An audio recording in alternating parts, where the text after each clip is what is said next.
នៅក្នុងវ័យ20ទៅ30ឆ្នាំជាវ័យដែលពិបាកបកក្រោយមែនទែនសូមចំណាយពេលវេលានៅក្នុងវ័យមួយនេះឲ្យមានតម្លៃបំផុតសម្រាប់ជីវិតសម្រាប់គ្រួសារសម្រាប់មុខរបររបស់យើងអាយុ20ទៅ30ឆ្នាំធ្វើអីគឺត្រូវធ្វើឲ្យច្បាស់ដល់វ័យនេះជាវ័យដែលមានអំរែកធំមែនទែនដែលយើងត្រូវទទួលខុសត្រូវហើយចាប់អីសូមចាប់ឲ្យច្បាស់ការងារដែលយើងធ្វើត្រូវតែមានចំណូលចិញ្ចឹមខ្លួនឯងចិញ្ចឹមគ្រួសារ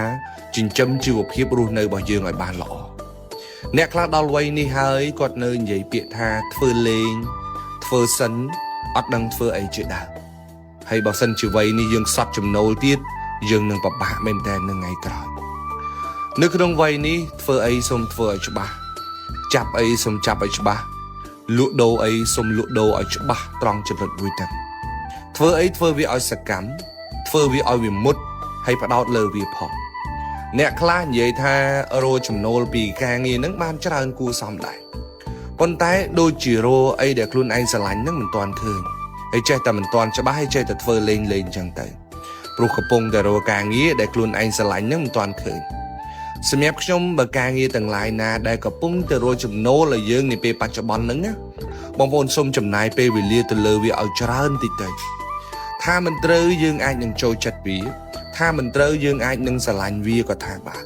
ប៉ុន្តែបើសិនជាយើងរកការងារដែលយើងស្រឡាញ់មិនទាន់ឃើញផងហើយយើងមើលងាយការងារដែលខ្លួនឯងកំពុងតែធ្វើនឹងទៀតអានឹងជារឿងមួយដែលយើងត្រូវគិតឡើងវិញនៅក្នុងវ័យ20ទៅ30ឆ្នាំសូមចំណាយពេលវេលាទៅលើរឿងមានប្រយោជន៍ហើយក៏ត្រូវហ៊ានដើរចេញពីរឿងដែលអត់ប្រយោជន៍ដែរនៅលើបណ្ដាញសង្គមខ្ញុំឃើញអ្នកខ្លះនៅតុកស៊ីកមែនតើ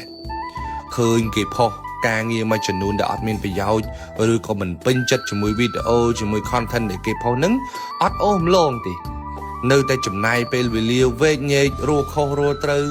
អ្នកខ្លះឈានទៅដល់ការឆ្លោះប្រកែកជេរប្រមាថគ្នានៅលើបណ្ដាញសង្គមក៏មានដែរហើយអាសូរតែក្មេងតូចមិនដឹងអីទៅសិតតែមនុស្សអាយុ20ទៅ30ឆ្នាំវ័យពេញសន្សំរឿងមានប្រយោជន៍បែរជាមកចំណាយពេលឆ្លោះគ្នាជាមួយគេជាមួយឯងនៅលើបណ្ដាញសង្គមហ្នឹងខាតពេលមែនតើរឿងណាដែលមិនមានប្រយោជន៍អូសវាចោលហើយកុំរវល់ជាមួយវាយើងមិនគាំទ្រយើងមិនអើពើយើងមិនចូលមើលយើងមិនចំណាយពេលមើល